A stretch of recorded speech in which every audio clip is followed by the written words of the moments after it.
আমরা আজ কালীগঞ্জ জিনেদা আমাদের খাজুর বাগানে দামদরপুর গ্রামের খাজুর বাগান আছে একটা পাড়ার নাম, তাই তো ভাই? শরীফুল ভাই এখানে লতিরাজ কচুর খেতে আসলাম, আর তার একটু সুখ দুঃখের গল্প শুনবো আমরা আজকে। ভাই যে লতি চাষ করে এখন পর্যন্ত কি অবস্থায় আছেন আপনি? আছি ভাই, ভালোই মেলা টাকা বেচেছি।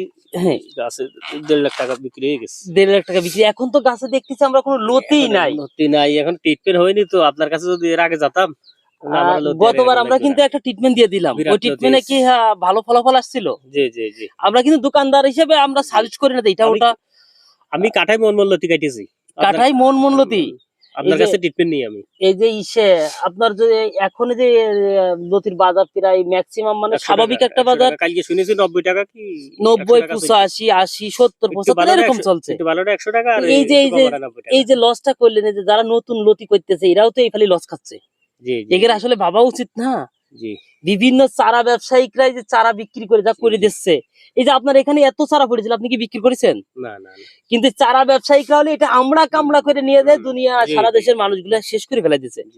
ঠিক আছে, সবাই ভালো থাকবেন। আমরা চেষ্টা করবো সুন্দরভাবে, যদি লতিরাজ কচুর কোনো ট্রিটমেন্ট লাগে বা কোনো সমস্যায় পড়লে আমাদের নক দিবেন, আমরা চেষ্টা করবো 100% সলিউশন দেওয়ার জন্য। আমাদের ভিডিওটা যদি ভালো লাগে আমাদের সাবস্ক্রাইব করে আমাদের পাশে থাকবেন ইনশাল্লাহ।